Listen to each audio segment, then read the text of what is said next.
Hello, and welcome to the Make Life Great Again podcast, the show where we talk to guests who have made the bold move to relocate elsewhere in hopes of a better life. We'll learn about their migration out of state from start to finish. I'm your host, Troy Zeman, former Californian who moved to Montana in 2021. And I'm your host, Elizabeth Palawan. I am a mom of two, the wife of a law enforcement officer, and an executive at a real estate firm. I am a native Californian who wishes I could move out of state, but have to stay put because of career and family obligations.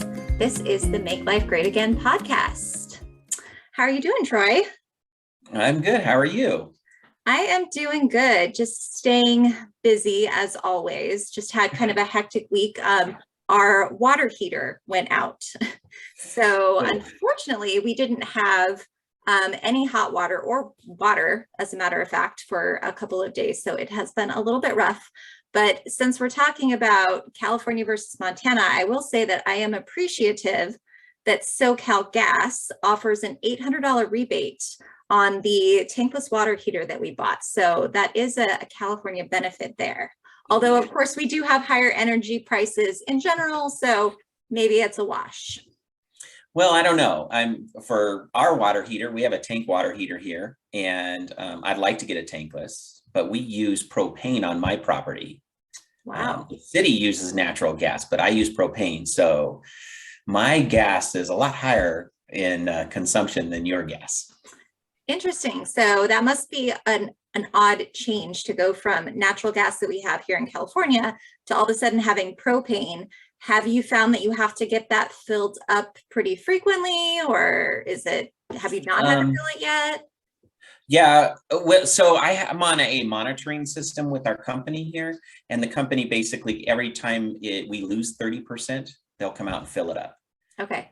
So that I haven't been here a full year yet, but the previous residences of this house used about 1,000 gallons a year, which is a lot of money. It's like $2.79 a gallon. So wow, do the math. It's enormous. But the previous owners here also use their propane for forced heat in a 4,300 square foot house. Okay. So and we don't use it for. Okay, you're using a wood burning stove then? Yeah, we're using the wood burning stove. We also have electric heaters. And then really the propane is only being used by the hot water, which I have two boys in high school. So they sit in the bathroom for about 87 minutes and it just burns through that propane. Wow. Well, that's a whole separate conversation. I have little kids, thankfully, and my goal is to get them in and out of the shower as quickly as possible. But yes, I'm sure high school boys take their sweet time. Oh, they do. Talking about California versus Montana news. So big news in California this week. They changed the mask mandate rules. So as of March 1st, vaccinated individuals do not need to be masked indoors. Unvaccinated individuals, it went from being required to just recommended. And then also they are saying that masks will no longer be required in schools as of March 11th. So definitely big news for our state on the COVID front. What's going on in Montana? Oh, just the weather. We had one of our residences here. They fell in through the ice on ice fishing this week. They were rescued pretty quickly. It wasn't life-threatening or anything like that, but that was kind of the big news here. I know our mayor has made some comments about the State of the Union address that was just happened. Mm-hmm. And funny, I didn't know this. I found this out watching the governor of our state, Gianfonte. He's actually a resident from California. Oh, huh. And yes, I didn't know that. Wow. To go from an ex-Californian to being your governor, that's pretty cool. Yeah. So he just has been making some comments about the State of the Union, but other than that, nothing really big here in Montana that we can really talk about other than the weather. The weather's been fantastic for us in the last week. Oh, really? Okay. So what have your temperatures been like? like 40s to 50s. And the one thing that we talk about, that a lot of the locals talk about, is that the snowpack here is much less than they want it to be. They actually want the snow to come in a little bit more. They're worried about the fires come summer. Okay. Okay. Well, fingers crossed that you guys will maybe get some spring showers. Yeah. This week we're supposed to get a couple of snow days and maybe a rain day towards the end of next week. So we'll see if the weather's correct. You know how that works. Yeah. Well, here in California, today is an absolutely beautiful day. We've had, I think last time we talked, I talked about how we had whiplash weather, but today, absolutely gorgeous. I think it's about 70 degrees. There's a nice breeze blowing. So, you know, today I'm really enjoying that California weather. That's why I pay the big bucks to live here. Yep. Well, I tell you this though, I mean, moving from California to Montana, although 76 and 80 degrees sounds good sometimes when it's cold, when it's 50 degrees now, it's warm for us. So it's kind of, I mean, I'm not going to go out there in shorts and jump in the frozen lake. Not like in California where it's 75, I could go into the ocean, but the reality is I don't think that it's such a big difference anymore from, you know, if it's 10 degrees here, it's really cold. If it's 50 degrees, it's warm. If it's 45 degrees in California, it's really cold. If it's 80 degrees, it's warm. So you kind of have the same type of weather, sort of. Yeah, I'm okay with 50. I like the 50s. I think when it starts getting into the 40s and 30s, that's when my body starts shutting down. Yeah. Okay, let's talk about gas prices. So looking at national averages. So obviously big news this week, we're recording on March 3rd of 2022, is the invasion of Ukraine by Russia. And of course, that is going to impact our fuel prices. Now, President Biden has actually dipped into the National Reserve of fuel to try to keep our fuel prices low. Unfortunately, that puts us at a disadvantage because we're using those reserves that are meant for times of war or emergency. But we haven't seen a huge jump in California quite yet.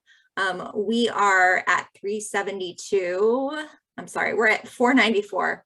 Sorry, national average is 372. We're at 494. So it has been just hovering under $5 for quite a while in California. It looks like in Montana, let me get to Montana, you are at 354. So have you noticed any kind of a change this week? No, we're still right about that. We haven't had too much change here for the regular 87 octane. Okay. Yeah, you can definitely see that you are in the second lowest category in the country. And of course, I'm in the highest category. So yeah, well, I think that's taxes though. It's not really oil. That is true. Yeah. Okay, well, let's get into our guest today. So I'm going to bring him in from our waiting room. Give me just a second to do that.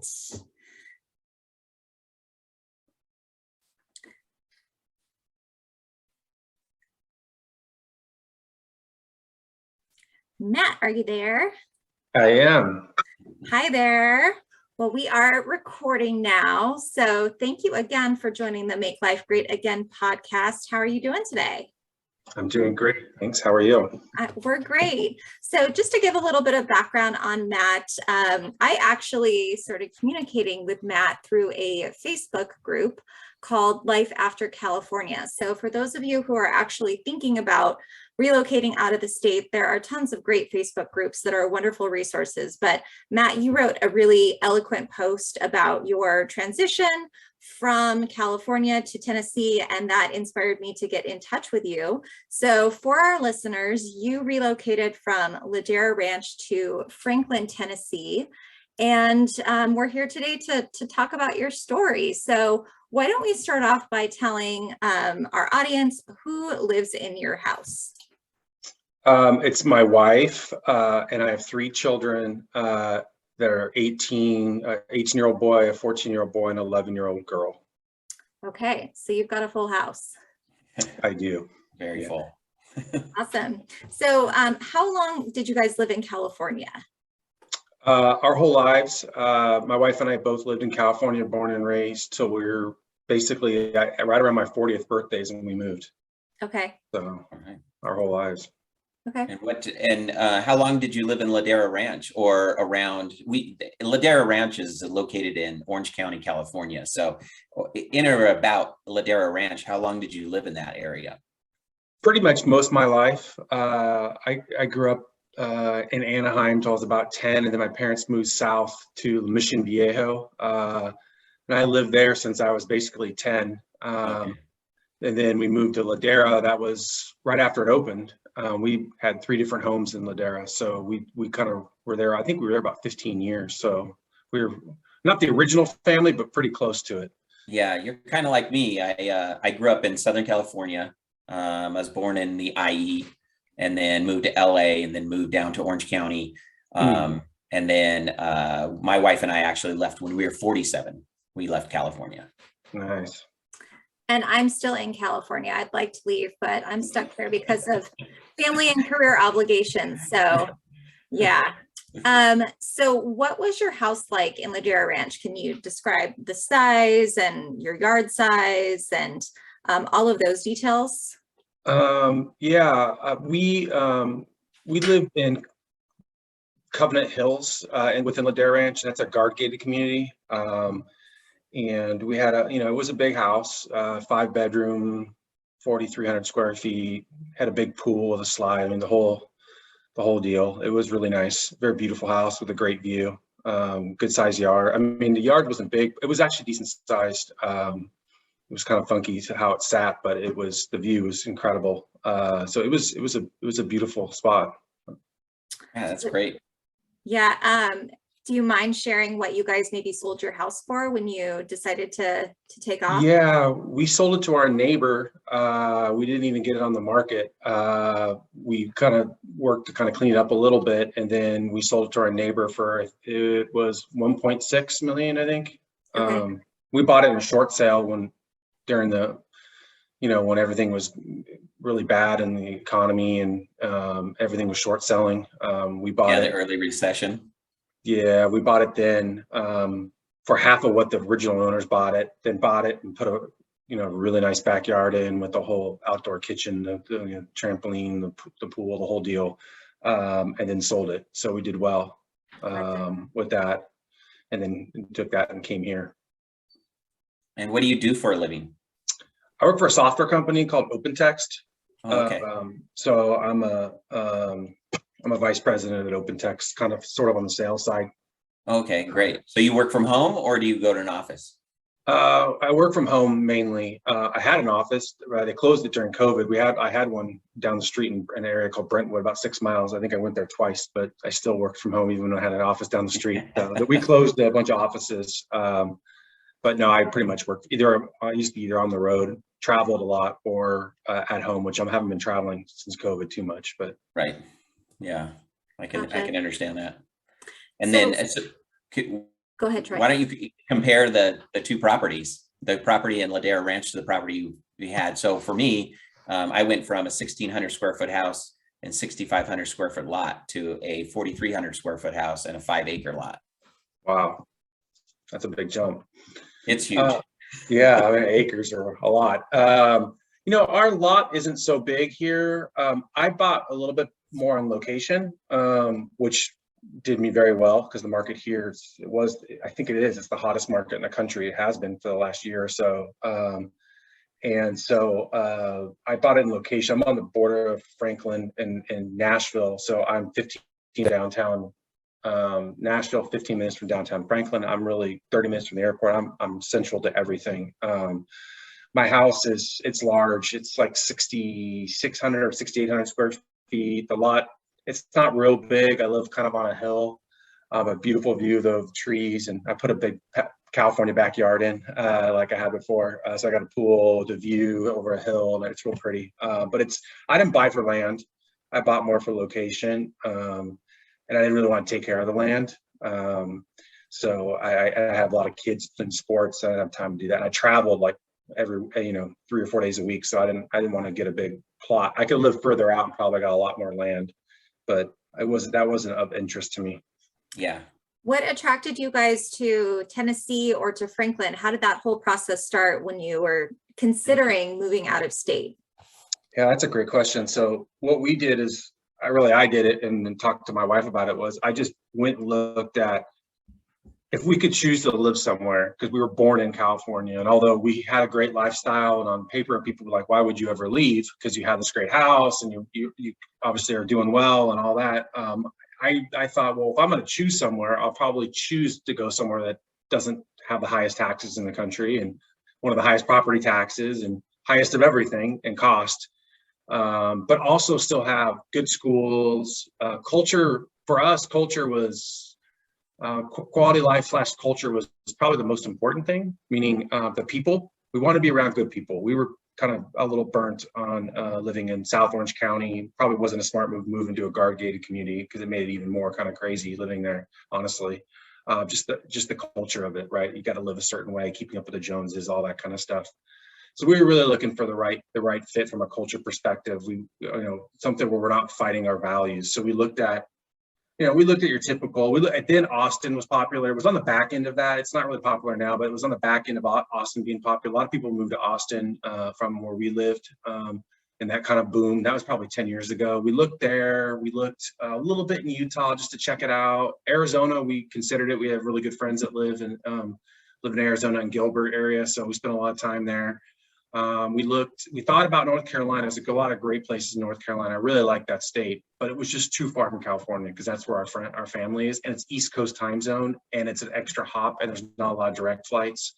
So I really looked at how can I fly back quick to California if I have to. If our family are all still there. If we want to go back just for a few days, we can do it. And I want to be central or closer. I don't want to be in the Eastern time zone. So we really looked at all that, and that's where we kind of came up with those list of those states and then cities. And we found Nashville because it's southern, but it's kind of a little more north, so it's not as hot as maybe Atlanta or down, closer down to the Gulf or down to Florida. It's cold, a little bit cooler, but we get 2 or 3 days of snow maybe. I mean, we went sledding twice this winter, which was pretty cool. So we looked at that, and we loved the people. And we could tell it was starting to build a little bit, like it was starting to gain. It didn't have a lot of amenities that we wanted, but that we were used to. Now it does. It didn't then. But we really liked it. We didn't really know anybody here, so we just kind of flew in on a rainy day. We figured if we like it in the rain, then we'll probably like it when it's nice out, right? I always tell people, go when it's the worst weather, because you got to look at your worst day, not your best day. Don't go when it's 75, because it could be 75 anywhere in the country at one point. Mm-hmm. Right? So that's kind of our thought pattern, and we liked Austin a lot. My wife's best friend lives there, but I could tell it was a little turning. A lot of Orange County people moved there. Yeah. I could tell the way it was turning. We loved it a lot, but it was also on an island. There's nowhere to go from Austin, is what we felt like. Like you go to Dallas, outside of that, you got to get on a plane. Really, Right. I can go to 10 cities from Nashville. Yeah, we've looked at Austin too, and we just felt like it was a miniature LA at this point. I mean, there were a lot of homeless. I actually witnessed someone have their bike stolen right in front of me, and I chased the guy down. So it just had a very LA vibe. This was a couple of years ago when we were there, and I've heard it's gotten worse, but then they've started to clean up the homelessness a little bit, but it still just feels a lot like LA. Yeah, and everybody's there moved in from California to Austin. They're now living in Dallas and Fort Worth, and they're moving to other parts of Texas. You hear it and go in that group, and you can see no one saying, I want to move to Austin. They're all moving to other big cities because it's so expensive. Austin has already had its big wave of Californians come in, drove up the price. Now it's $1 million for a 4-bedroom house. Mm-hmm. And then you're living really far out, and the infrastructure in Austin's really rough. The freeways are a parking lot. And Nashville, we've got 3 or 4 freeways, or they call interstates, that you can get anywhere. Yeah. I got 3 or 4 ways to get to the airport. Austin's, one, and it was a parking lot, and their infrastructure and their airport was a lot smaller. You had to hop a lot. I didn't like that because I flew a lot. So I wanted to go somewhere where I can go direct. Right. Yeah. How long did it take you to do all of this research? Because you're talking about visiting, several places. Was that over a couple of years? Did you just commit to doing it like within a 6-month period? Just a couple months. We've been thinking about it for years.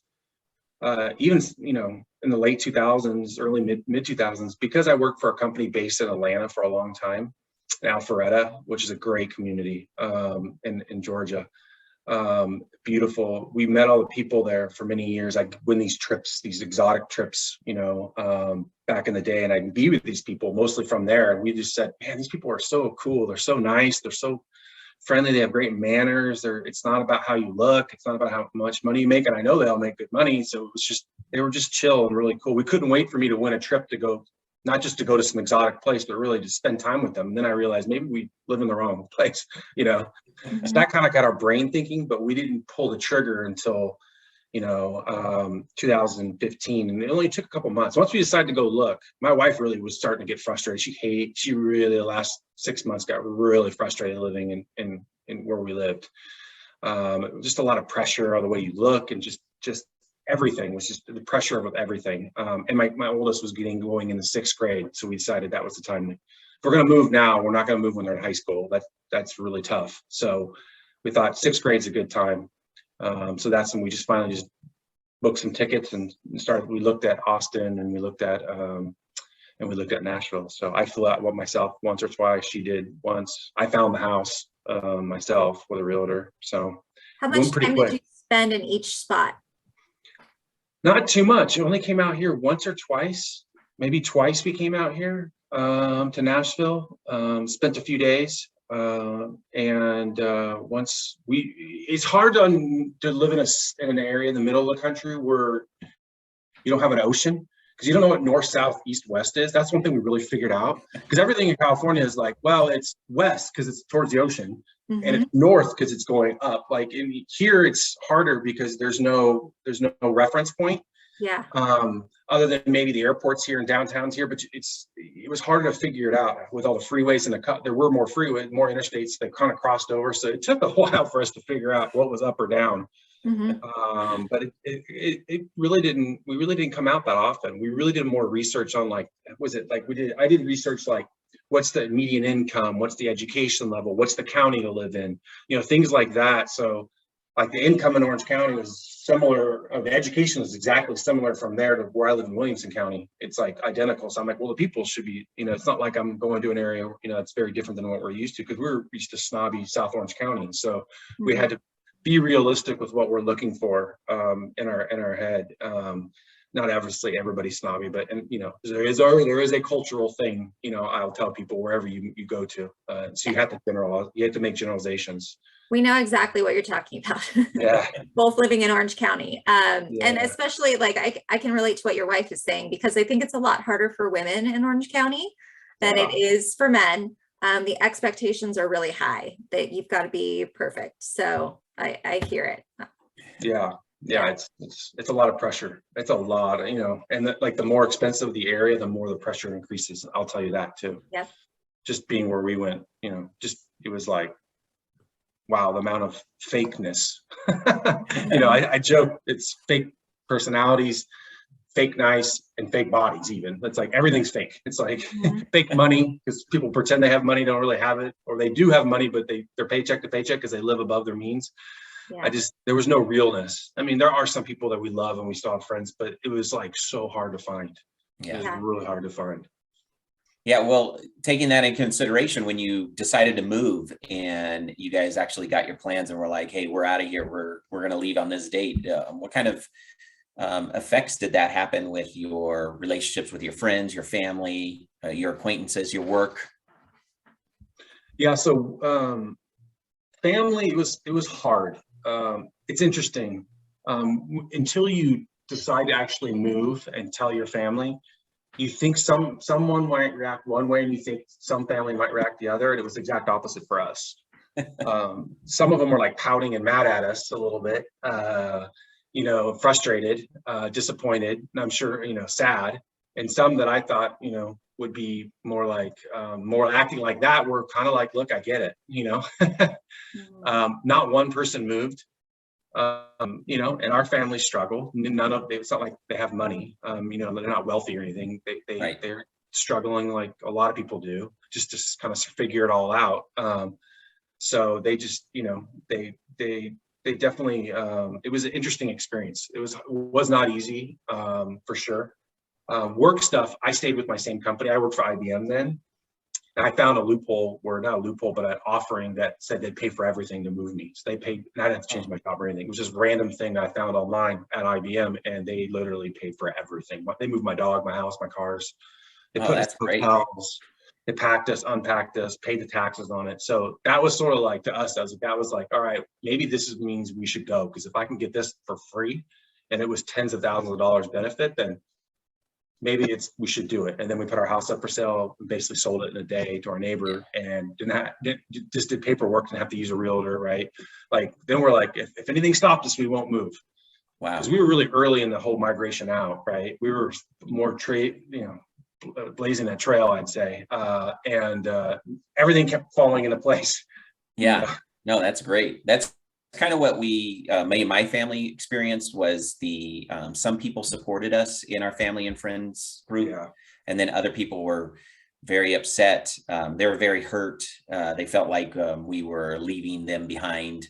And we did some of the stuff that you did on your journey to find out where you wanted to live. And one of the things that we decided on, my wife and I, was that we're not going to East Coast, because to take a plane from the East Coast to get back to family and friend, if need be, was so long and arduous that we decided, only being in Mountain Central Time, or a Mountain Standard Time, is better than being on the East Coast. Yeah, it's hard with the family thing, and if they're not moving with you, that's what I tell people, is just know there's going to be feelings. My first year or 2 years here, my wife was always ready to sometimes just go back. I'm like, but you forget what it was like, especially she does when she moves away. She's like, but it wasn't that bad. We had Disneyland and the beach. I'm like, yeah, but you hated it there. I'm like, you don't remember the times that. We literally sit on the side of the bed, and well, why do we live here? I'm like, for like a couple of years, like, a lot of rough nights. And I'm like, so, and then finally you get used to the community, you get bought, you create community, we found a church finally, we found our kids go to one school finally, and kind of figured it all out, and it worked out. And then we made friends and stuff like that. So it took time, but it wasn't easy. And we did get that, you're leaving us, like, you're leaving our family. And I'm like, no, our immediate family is our family. Like, because they still think of us as that we're part of their immediate family. But I'm like, we're not really. We're on our own now, and we want to do what's best for our children, not for you. And I know it sounds selfish, but that's the truth. They're later in their lives. These kids are not. So I want to give them a chance to survive and make it, buy a home, and not have to go make crazy amount of money to survive, and live in a crazy culture, and grow up risking doing stuff they might not do if they live in a more, what I'll call, normal area, where it's not. Well, our parents did the same thing, right? They made decisions for us that they thought were best for us. Right. And I don't know, because I wasn't with my parents in the fact of them and my grandma and grandpa. But the reality is that they probably had the same conversations back then, is, why are you moving to this city, or why are you going to this area? And I think it's just normal for people to have that. And you're right. When you get to your place and you start making friends, it's really easy to travel now. It's not like the 1950s. Yeah, so easy. So easy. I get a Southwest card. I fly Southwest only, so I have a bunch of points. And then I have a companion pass. So every time I fly, I can fly someone for free. So we fly to California. I've not paid for an airline in 10 years, and we fly back every couple of months to California at least. And we're flying to Florida, New York, because we're so close now. Mm-hmm. Yeah. So it's amazing how much your world opens when you leave California, because most of the major cities, amazing cities, are more central west or east. Yeah.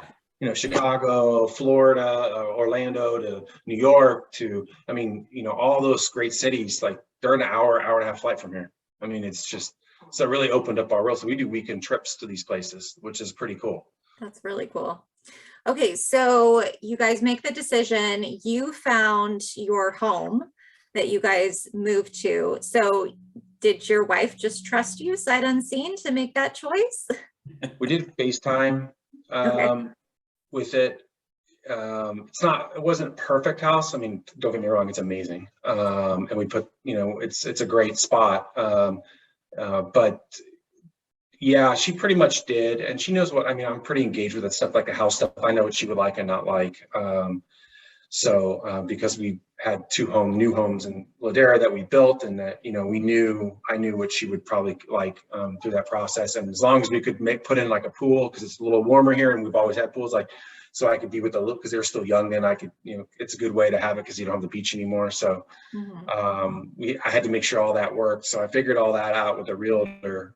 And I actually bought it from a family that was originally from California that moved back to California.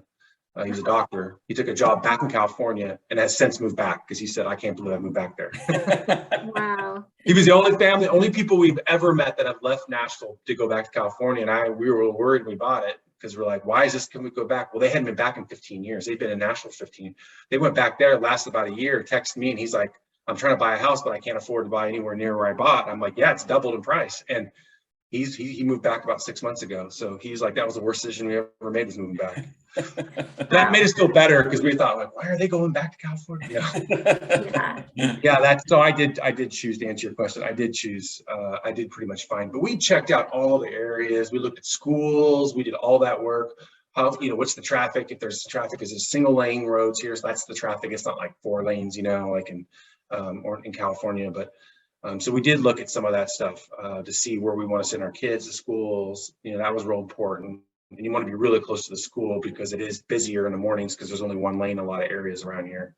So you don't want to be 10 miles driving to schools a long trip here. Right. So I know that you said your company paid to relocate you guys, but how did that process go? Were you guys happy with the moving company? Did you get all your stuff? Was anything damaged? Did you guys just pack a suitcase and get on an airplane and then like move into your house just with a toothbrush? How did all of that happen? Yeah, it wasn't to that extreme, but it was pretty good. It was pretty good.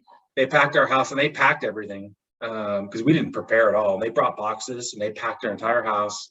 Professional moving company. They had a huge crew, more than I've ever had, because the company's paying for it. Because IBM was like their top vendor, they treated us with white glove service. And I know how the moving industry is kind of rough. Not with us though, they didn't, because they were asking us feedback. I actually had a moving coordinator from my company that worked with me that coordinated everything. So I didn't have to do anything. They literally picked up our dog, flew it, and then landed and drove it to our house. They moved our cars, they did. And so what we did is they packed everything up at our house, put it in the truck, actually 2 trucks, and moved it. And then we flew to Hawaii to go to Aulani, that Disney resort, because we had to kill a week of time. Okay. So we went to Aulani and spent 4 days in Hawaii because we knew we'd probably never go back to Hawaii because it's so far from Nashville and the Caribbean's so close. So we went there, which was amazing. And then we flew to LA, then flew back here. And then like a day later, and then we were in a hotel for 1 or 2 nights here. My company paid for it, put us in a hotel, and then my stuff arrived and it was great. So the process for us was amazing, but it wouldn't have been like that if I was paying. It wouldn't have been as good as that. I would have paid for a mover, obviously, but I wouldn't have paid for someone to pack me and unpack me and all that other stuff. So yeah, we did. We paid for the mover, but we did, just like you said, we packed, we unpacked, we did all that stuff. And yeah, much easier for you guys to do that kind of stuff on the move. And even before the move, because we had I have the same kids basically ages that you have. I have an 18-year-old and a 14-year-old and boys. Wow. And so we talked to them before we made the decision to actually buy and move. How did this move impact your kids with their emotional status? You know, because I mean, it's tough for kids to move in high school. Yeah. Well, this was 6 years ago. So my oldest was 12, going into 6th grade. He seemed okay when we did it. I think though for a while there, I'm a Californian, in his brain. They only saw the good things, and we had a pretty good life. I'm not gonna lie, like, because we didn't always obviously have the same belief system as everybody we lived around. We were Disneyland pass holders. We would go to the beach. We would hang out in our backyard and go in the pool. Like we really lived the California lifestyle, and so in his brain, he remembers those good things. He doesn't know the struggles that the decisions we're going to make with him and where we send him to school and what we're living and how he's going to ever buy a house near, all the future stuff. He doesn't understand any of that. Yeah, Now he just to let you know, Matt, that's called good parenting. Thanks. And that was really the main reason to move, was the kids. Was I wanted to put them in a spot where they could succeed and not have to, even if I gave them money, it wouldn't be enough to set them up for life. Even if I said, here's $500,000 in California, that still would be like, maybe it helps with a house, but you still have to make really good money, and you have to live in the culture, and you have to decide that's where I want to plant my future family. It wasn't, so it's not just about the money. So for us, he had a little rough time, not bad, but as it went on, now he's not like that. He actually lives in California right now, in LA. He plays basketball for Kanye West preps team called Donda. So he's living in LA right now for his senior year of high school. And he calls me and he's like, Dad, I know why you left. Like, I would never live. He's like, I don't want to go to college in California. I don't want to. And he's scholarship offers to play basketball all over the country. He's like, I'm not going to California. Right. So it's interesting because he's come full around, because now he's old enough to understand, because he's driving there. He's putting gas in his tank. He's seeing the homelessness because he's in LA. So he really sees it. Yeah. So anyway, that's been, it's not easy though with the kids. That's why I say move young. Don't wait till you're going to retire. Do it when they're young, and that gives them a chance to actually, to put the roots down. And then if they decide to want to move back, that's on them. Right. Mm-hmm. Right. I agree. So how did you guys get involved in your community? I know you mentioned that you joined a church, but how about like sports, and how did you make friends, and how did you guys kind of get integrated into that new environment? It took a while to find a church because there's 3 on every corner here. In California, there's only mega churches, which we went to one of them because that's all I could afford to have, right? So you have all these massive ones, but you didn't have them on every corner. Here, they're on every corner. So we were like, what I call laugh about, we were church socialists for a while, because it took us a year just to visit, 12 different churches. And there's so many options because everyone goes to church here. It's part of the culture, it's the Bible Belt. So that brought us some friends. Really, we sent our kids to a private school. Now, we didn't have to, and it took time to get them there. Actually, we had 3 different schools for 3 of our different kids at one point, but then we all ended up sending them to one private school, which is the one we moved next to, which is 2 miles down the road. That helped because that created community. Their private schools are much smaller than like California. So like a Santa Margarita or a Mater Dei, those are much bigger considered private schools. Here you have about 120 to 130 kids per class. At any private school here, there's a lot of private schools. Even though the schools are really, really good, they still have a lot of private schools here. It's interesting.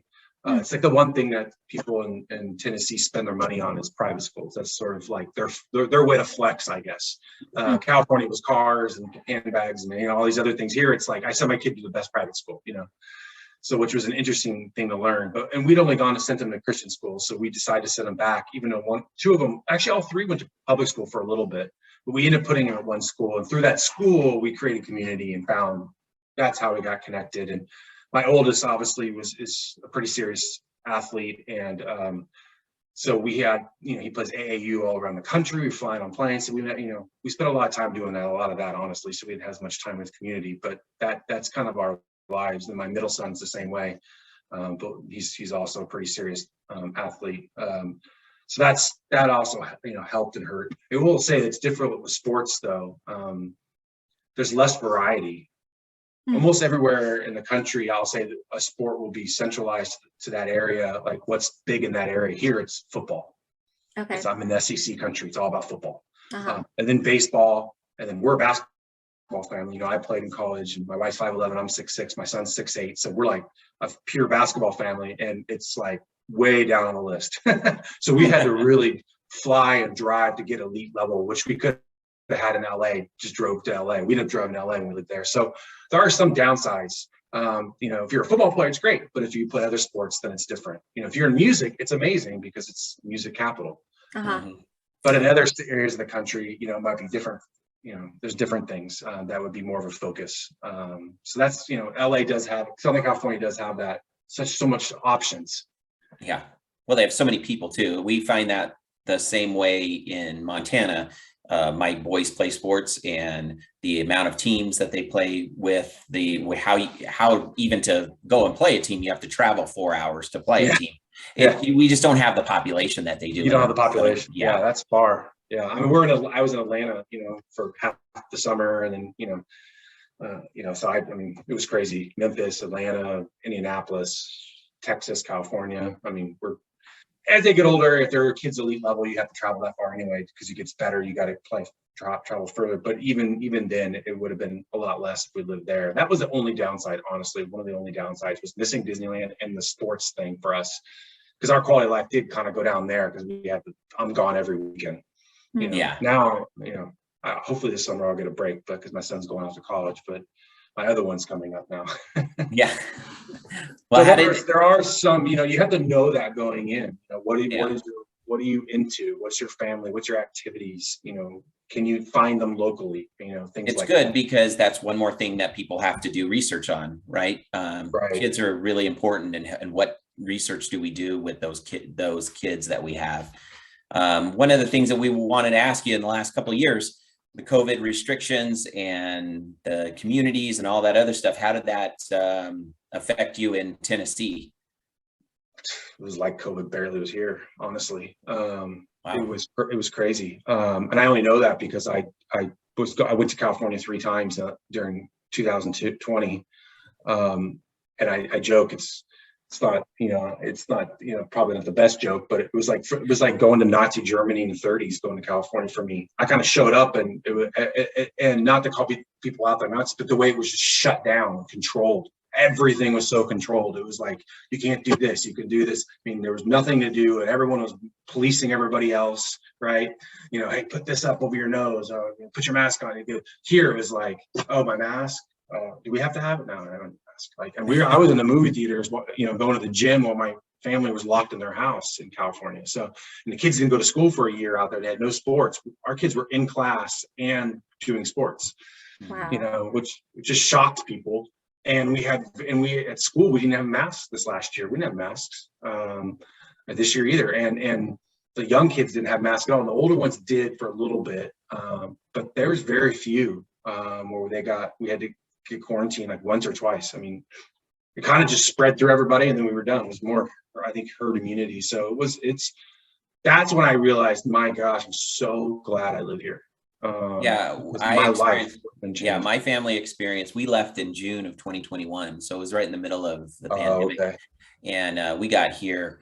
And one of the things that we noticed right away was that if I wore a mask, no one looked twice at me. And if I didn't wear a mask, no one looked twice. Like, nobody was judgy about it.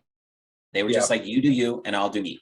Yeah, that's how it is here. I mean, if you go to Nashville proper, it's a little different. It's like any city. You'll find more masks. Yeah. But when you leave 5 minutes outside of Nashville proper, where we live in Williamson County, and that's where everyone pretty much lives. No one really lives in Nashville proper. You can, but very few people do. They live out because the schools are better, taxes are better, and there's less restrictions and things like that. And it's, no one will say. I mean, I see people masked still, rarely, but I see them, and I don't. Yeah. Nobody says anything. Well, I think what you were talking about earlier before, one of the things about the comparison to where you live now and Orange County was the same comparison that we made, was that I don't have to keep up with the Joneses. Right. I don't have to be judged every day by somebody else. There's just very little judgment here. We all just live our lives. That's the way it is here as well. It's just people, are good people, and they're friendly. Yeah. Super friendly. And, there's different quirks to being in the South. It's not perfect. People gossip more, for sure. There's more gossipy of that. But as a whole, the judgment, and you don't have to drive certain cars. And I laugh. I tell people, I said, there is exponentially more money here than living in South Orange County. People are like, what? And I'm like, there's so much more money here. It's amazing how many people I've met that are worth uber wealth. Not just like, I drive a nice car, and they drive pickup trucks. Yeah. And you and I are just making Elizabeth jealous. That's all we're doing. Yeah. I laugh. Well, I show up to go to Tennessee. What's that? Now I want to go to Tennessee. Yeah. Well, it's Nashville specific, but yeah, it's one of the wealthiest areas in the country, but we have no state income tax, so people don't report to the state, so the numbers don't roll up. They know that there are families worth hundreds of millions everywhere here, but nobody knows that. Wow. So people fly under the radar. I call it quiet wealth. They're just quiet about it. What's your sales tax there? Sales tax is about 10%. That's how they make money. Okay.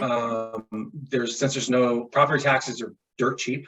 I pay about $6,000 a year in property tax. I was paying, I think, over 20, and the people who bought my house were going to pay almost 40.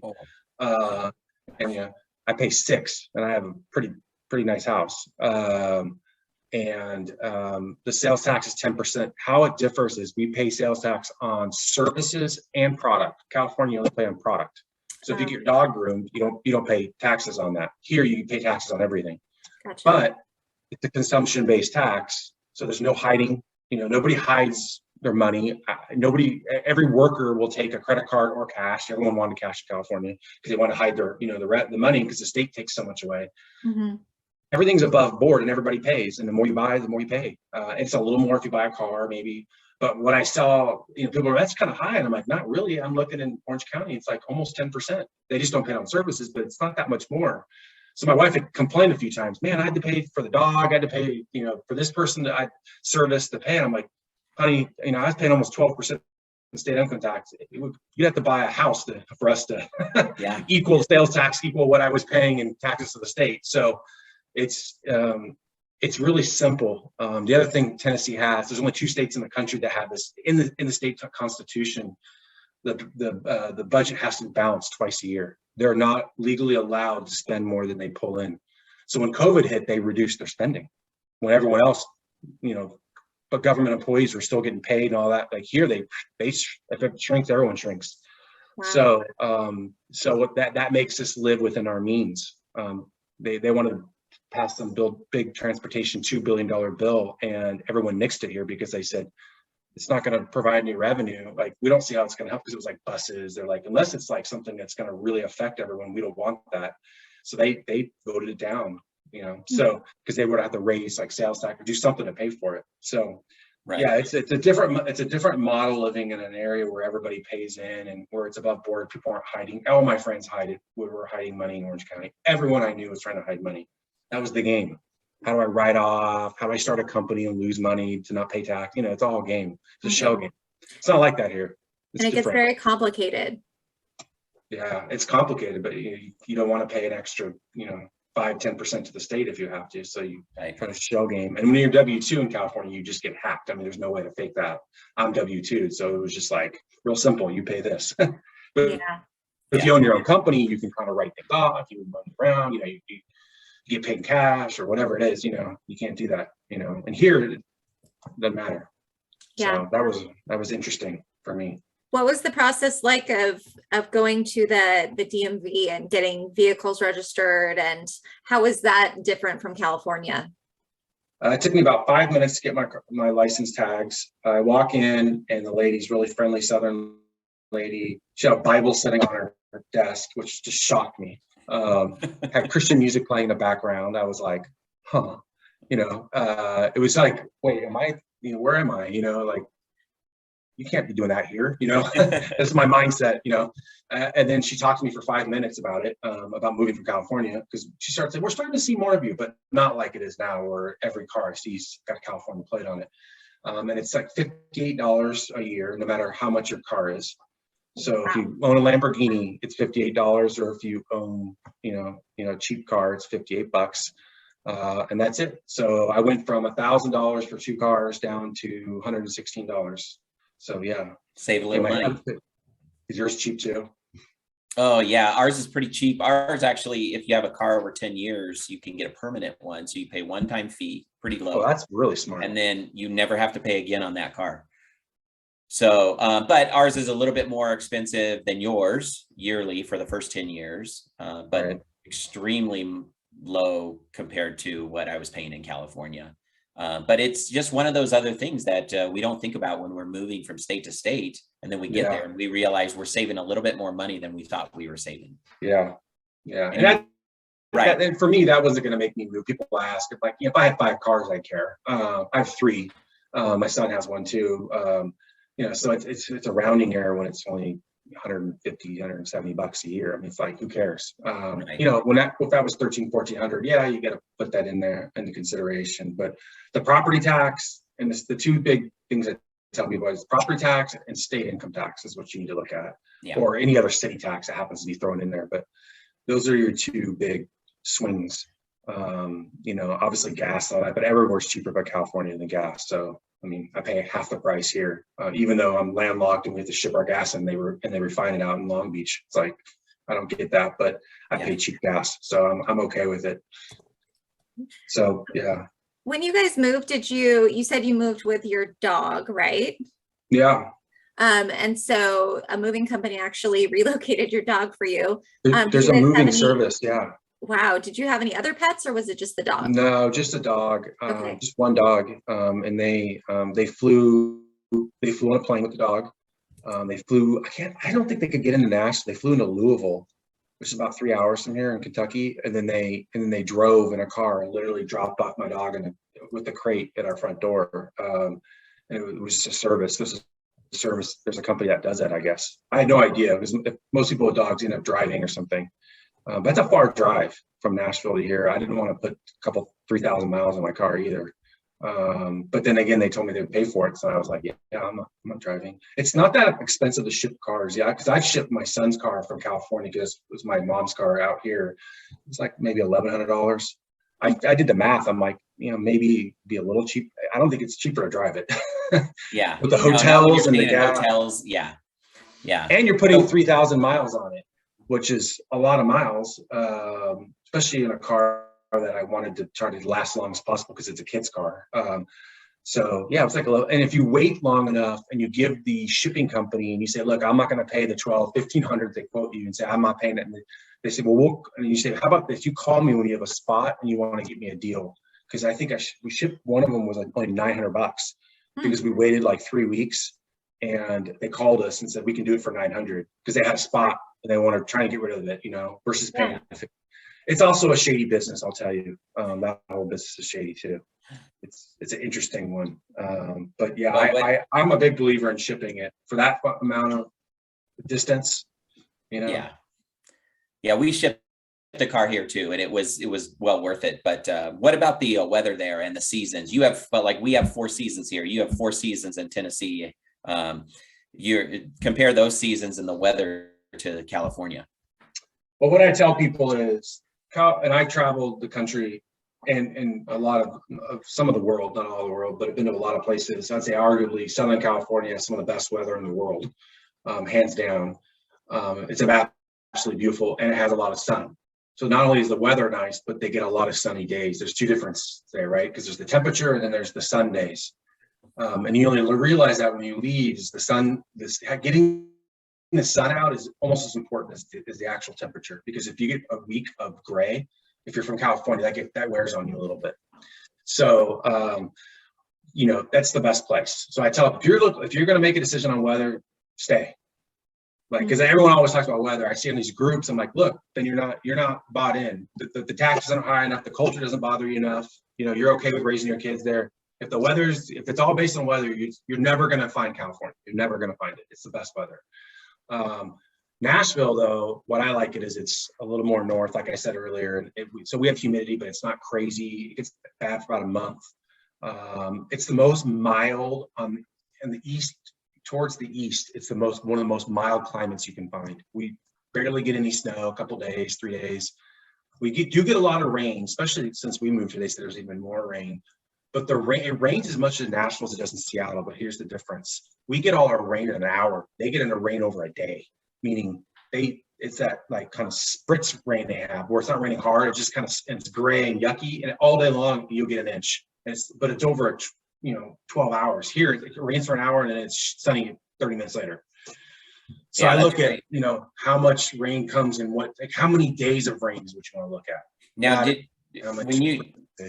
when you were deciding to move, though, was 4 seasons in a year important? Because it was important to us to move to a place that we would get all 4 seasons.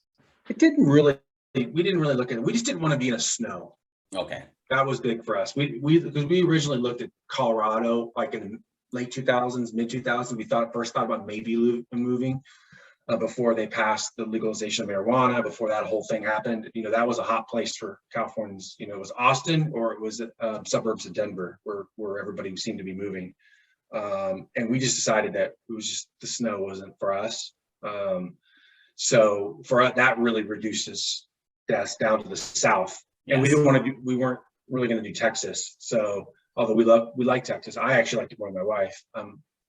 But then it reduces it down to Atlanta, or you start looking at the other southern cities. And Atlanta is just like LA. It's just massive and full of traffic. Yeah. So I didn't want to do that. And then that's how we've kind of narrowed it down.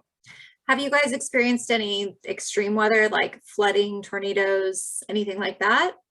Yeah, well, you get thunderstorms, and they'll come in for like 15 minutes, and you'll lose your DirecTV, and then you'll get a notice saying extreme thunderstorm, and it'll be pounding and raining, and it's crazy for 15 minutes, and then it goes away. So we've had that happen a few times. There's been tornadoes. Tornadoes hit, what, 2 years ago, like right around when COVID came. It actually hit part of downtown. When I bought my house, though, I asked my realtor about that. And she said, well, if you're in the hills, it doesn't typically go in the hills, it goes in the flat plains. And that's like a known southern, like people that know that. And I said, well, I'm kind of in the hills because I didn't want to live in a flat plain because I feel like that's like too Midwest for me. I wanted to live where I had, some topography. So I'm a little bit more of a hilly area. So she's like, you're not going to get a tornado here. It'll hit, 5 or 10 miles that way if one were to come. One did come, but it wasn't very close to us. I'm not super worried about it. People always put the two big things they talk about when they leave in California, they stay going almost anywhere, is tornadoes and the weather. I'm like, which is related, but I'm like, I don't know. Everyone I talk to here is like, how did you live in earthquake country? I'm like, it's the same. They're just as scared of earthquakes as we're scared of tornadoes. Yeah. Right. Yeah. I went to my pool once when we had a tornado in California, when my entire pool was like a waving machine. And I was freaking out that it was going to crack my pool. It was going to cost me $100,000. So it was like, or go through insurance, or my hills, I had major settling in my house, my last house. In fact, the last owners had a lawsuit with the builder over 2 or 3 years because the pool's going down the hill because it was on the type of soil it's on, right? Wow. So, there's always a risk wherever you live. There's wildfires in Laguna every 2 years in the 90s, It's like fires. And we had a fire next to our house right before we left, actually, on the hill next to our house. The whole fire trucks would evacuate our house. Everywhere you move, you have risk. So, Well, I always equate it to being in high school. No matter how great you think your high school is, the rival high school has the worst everything, right? Yeah. So it's the same type of. It is scary, the tornadoes. They're scary because they're destructive, but we've had like 1 or 2 in 100 years. We just happen to have one. Yeah, but in the early 90s, we had the big earthquake in California and it killed a bunch of people. Yeah. So, like you said, natural disasters are natural disasters. One of the things, I worked in Newport Beach. One of the biggest things that was on our emergency list was the tsunamis, right? Everything was about tsunamis. We had sirens, we had all this stuff. So like you said, anywhere you live, you're going to have something you have to deal with. Yeah, I just think, and I think when you live in California, you justify living there because of the weather. Mm-hmm. Yeah, that's what I tell people. And they're like, well, not real. I'm like, really? Because all you do is talk about it. Every time I talk to you is about the weather because you want to shove it in the face. And I'm like, that's great, but I'm going to retire early, and my kids I'm going to have enough money to help my kids buy a house, and they could, and I live in an amazing area that's got all these companies moving in from your state. Oracle's building $1 billion. Take me an hour to drive 20 miles. Yeah, I've got the best music, incredible food, great people. You can have your 75 days, 75 degree, that's fine. How many times did you actually go to the beach living in Orange County too? Mm-hmm. How many times did you take the family to the beach? Most people tell me less than 10 a year. Yeah. I've yet to take my children to the beach recently, like within the last year. We haven't been. I've been to the beach in Florida multiple times because we go down there and get a house for inexpensive, and it's better sand, beautiful, warm waters. So that place is blowing up, but it's incredible. Beautiful beaches, about 7-hour drive, or I can fly in an hour. Mm-hmm. And we'll spend a week there, and I can afford to do that because it's like way cheaper than renting a beach house in, California. For $300 a night, I'm a block from the beach, and it's white sand beach. It's unbelievable. I spend more days at the beach living here than I did, and I lived 8 miles from the beach. Wow. Yeah. Orange County. So, that's what I laugh at. It's like, the beaches, I'm like, you go to Laguna like 3 times a year, dude. Like, come on. Yeah. What's your homeowner's insurance pricing like? Homeowner's insurance, it's about the same. Okay. Because there's the weather. And so I asked for a Cadillac plan too, because I did know there's weather here. and you get icing and stuff sometimes in the roofs, and you have tornadoes. So I just said, when I came here, I just said, and I went to a nicer Cadillac, an umbrella policy. So I just kind of said, get me like everything. And does this include damage for this, damage for that? And I just asked a lot of questions. And in the end, it equaled exactly what I paid in Orange County. Because I lived in a fire zone in Orange County, I was paying a premium. In fact, State Farm and all the big ones wouldn't insure me in Ladera. And they rightly so, because I had a fire 3 houses down from my house on a hill that scorched the entire hill that could have gone to my house. So it ended up being the same price, but here I have way more coverage. There it was just like bare minimal because it was so expensive. So, you know, it's a wash for me. Yeah. Well, we, you know, my wife and I, we go to Nashville a lot, probably 2 or 3 times a year. And oh, wow. We have a question for you. And I know this is going to be hard because Nashville has so many different options of food, but do you miss any food from California? Oh, yes. Yeah, that's probably the third thing, Mexican food. Oh, yeah. Terrible here. So here's what I'll tell you. Outside of Cal, and I've learned this because I go to Texas a lot and I have a lot of family there and all that. In California, you eat Baja California food. Different than Tex-Mex. And people just say California Mexican. It's not. It's really Baja. It's down the coast. You know, black beans, rice. Not. You know, here it's all about the sauces and the Tex-Mex, and it's the, you know, the creamy cheese and everything. It's so different. It's really unhealthy, honestly, and it's not as good. Because we loved about California is you could eat Mexican food and eat it healthy. You could decide to eat it healthy, like a Wahoo, you know, or something, you know, go to Wahoo's, you could eat that really healthy. Here it's unhealthy and it's not good. We found 2 places, but one of them, the whole place has got Orange County signs in it because it's someone who fell in love with Laguna that opened it up. We actually know the owners, and it has Dana Point signs, and it's always packed, and it's funny. It's healthy, good guacamole. Like guacamole's terrible here. They don't make it right. It's not just because the avocados, because we get the same produce. It's they don't make it the same way. It's not as fresh. So yeah, Mexican food. I tell people this: Mexican food here, eating Mexican food here is like eating barbecue in California. Barbecue in California is terrible. You know, I never will eat it there.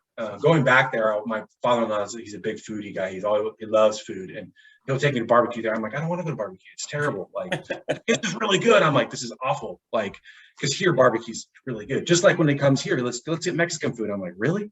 Like, you don't want to eat the Mexican food here. Yeah. So right. I do miss them. We do miss good Mexican food, but we found 2 places that we like. Are you guys sushi eaters? No, not really. Okay. So they do have sushi places here. Again, because there is so much affluency here, we have some pretty good restaurants. It's blown up. We have about 3 to 4 a week that open in Nashville, and it's massive, crazy, beautiful steak houses to sushi. All the people that started for the last 20 years have built Atlanta out to make it this hot new LA, I'll call it, have all moved here because this is the place to live. Now, the hot place downtown. It's got more cranes in downtown Nashville than it does in New York City. And how do you like Hattie B's? It's good. It's good. That's what's known here is Nashville hot chicken. If you really want, Prince's is the best. It's more of a hole in the wall. Oh, really? I haven't had Prince's. Yeah, Prince's is good, but Hattie B's is kind of the more commercialized, but it's really good too. In fact, we know the owner, one of the guys that works there, it's the controller, is from Orange County. Oh, that's funny. But they just opened up one in Dallas, I think. But yeah, so Nashville hot chicken's good here. Food's good, but I gained 15 pounds when I first moved here because I was eating barbecue so much.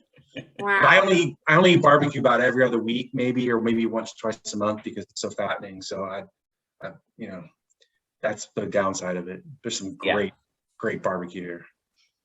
Okay, well, we're going to start to wrap up here. So what would you say is the very best thing about making your move from California to Tennessee? Quality of life, improving quality of life. Just overall, my heart beats slower. That's what I tell people. And when I know that, because I go back there and I get on the freeway and I'm flooring it, I'm going 80 to get on the freeway and I put my signal on and everyone cuts me off because they don't want me to come over. Whereas here, you put your signal on, everyone stops and lets you over. So it's like everything is so much faster and competitive there. Here, it's a little more chilled. And so it makes you kind of calm down as a person. And the driving reflects that because I see people start driving crazy and 9 out of 10 times they have a California license plate. They just moved here. They're still like thinking they got to race everybody, and drive 60 on the, down a 40 lane in mile where at some point you slow down. So the quality of life for me, I would say, and my wife, I think all of that, it's life changing, and everyone's always, well, it's the money. It's not the money for us, at least. That's a byproduct.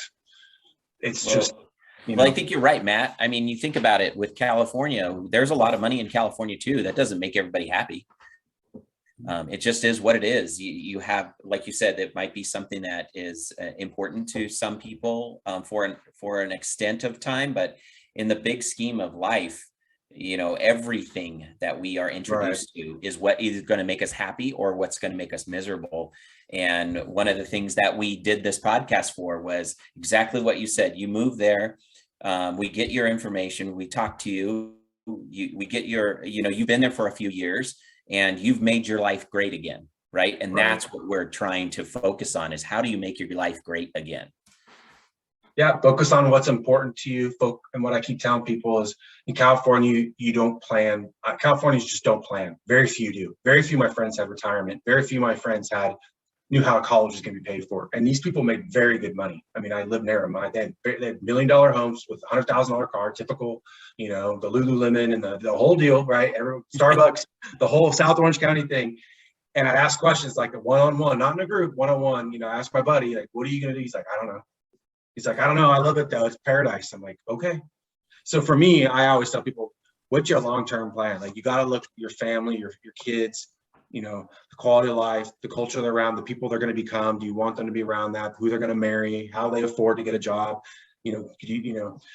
How do they make good 6 figures to survive? How do they get down payment on their house? And how do they pay for college? You got to think about all those things, even when they're 5 years old, because it's better to go now and move than it is wait till they're 15 and move.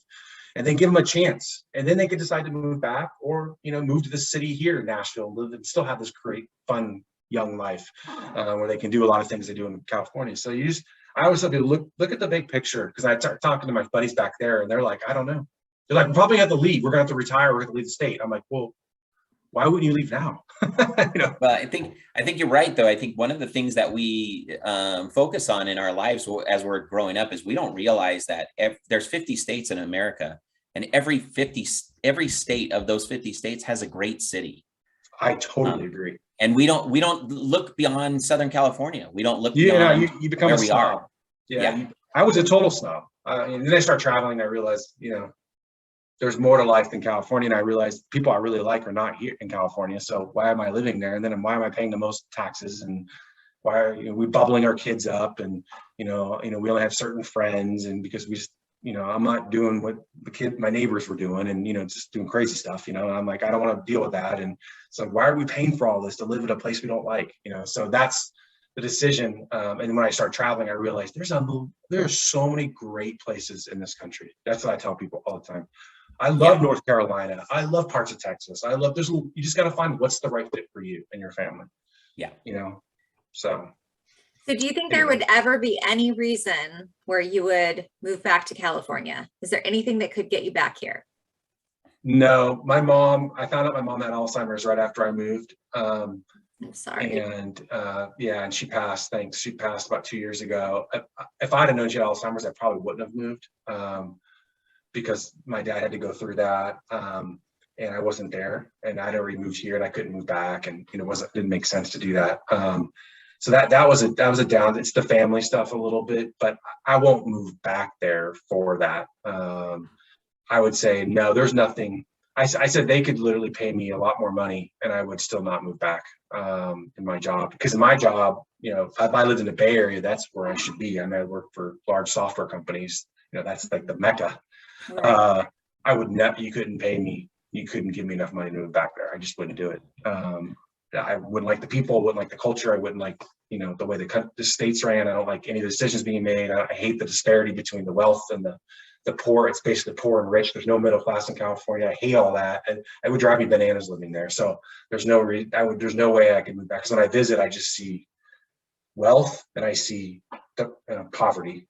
I see very few in between, and the ones in between are the ones that are all leaving, That to me scares me to death that I'd want to put my kids back there. Now, would I buy a second house there or something? Maybe a small one or something, maybe, but I don't know. I'd rather maybe go down to Florida and buy a beach house there. But right now, California's not high on my list. It's, as I visit, it's pretty gross. So what I've been seeing. So I just, it's gotten worse, not better. Yeah. So that's disappointing. Right. And so, yeah, I probably wouldn't, but I do miss something. I miss Laguna Beach and we miss Disneyland. Those are the two things, and our family, of course, but those are the two locations we miss the most. Well, that was going to be our last question for you. What do you miss the most? So There sounds you like go. family, Laguna, Disneyland. Disneyland. Those are our, we're a big Disney family. We'd go, we went 2 or 3 times a month. We were that family that got the pass holds, and we were pass holders for 10 years, and we went all the time. We'd go for 4 or 5 hours on a Friday night or whatever. So because we didn't have connection to community, because we didn't necessarily have the same viewpoints as a lot of people, or this, believe the same thing. So we didn't want to go hang out with our neighbors and get drunk every Friday night. Like, we wanted to be with our family, right? And that's what our neighbors were doing. So we were like, nah, let's just go to Disney, so it was sort of like, for us, that was our getaway. So now we have more family, we have more friends we hang out with, and we go out with them and do things. So, and then we go to Disney World and we spend a week there, so that's kind of what, and then we go to Disney, we've been to Disneyland a couple times, but yeah, that's what we miss. I'd say that I miss Laguna. I love Laguna. I do miss, if I buy a place and I can afford it, that's probably where I'd buy another place to go visit, but it's so expensive now that unless I hit the lottery, it ain't happening. Laguna is beautiful. They just had another fire there, but thankfully they I got heard that. control. Yeah, before I any heard that. houses were impacted, but it was close for sure. I remember the 90s when they wiped out streets, but then those were school teachers. Those were like middle-class people that had bought in the 60s and 70s. Now it's all multimillionaires that own those homes. Mostly, there's not very few of those left. They've all sold and retired and moved out to Phoenix and everywhere else to retire. Because I know people live there, and it's pretty much all wealth now. But yeah, I mean, that's what the weather. You miss the weather sometimes. But I was just there though between Christmas and New Year's, and it rained for 7 out of 8 days. Mm-hmm. It was so bad I had to get off the freeway and stop because I couldn't drive in it. It was like crazier than here. Then I went back. I'm like, what are we doing here for 8 days? And it's been 45 to 55 for 8 days. I'm like, this is terrible. When California doesn't have good weather, there's nothing going for it, in my mind. Right. So. Well, thank you so much for joining us, Matt. You are just a wealth of information and a wonderful guest. We really appreciate you sharing your story with us. Sure. I appreciate you having me. It's fun. Thanks for listening or watching the Make Life Great Again podcast. Please tune in again for our next episode, as we'll be talking to another great guest who's made the bold move to make life great again. If you have moved from state to state and would like to be featured on our podcast, please email us at makelifegreatagainpodcast@gmail.com. Or to find us on the web for more information, you can follow us on Spotify, Instagram, Facebook, YouTube, or Rumble. Thanks for listening to the Make Life Great Again podcast. Until next time, goodbye.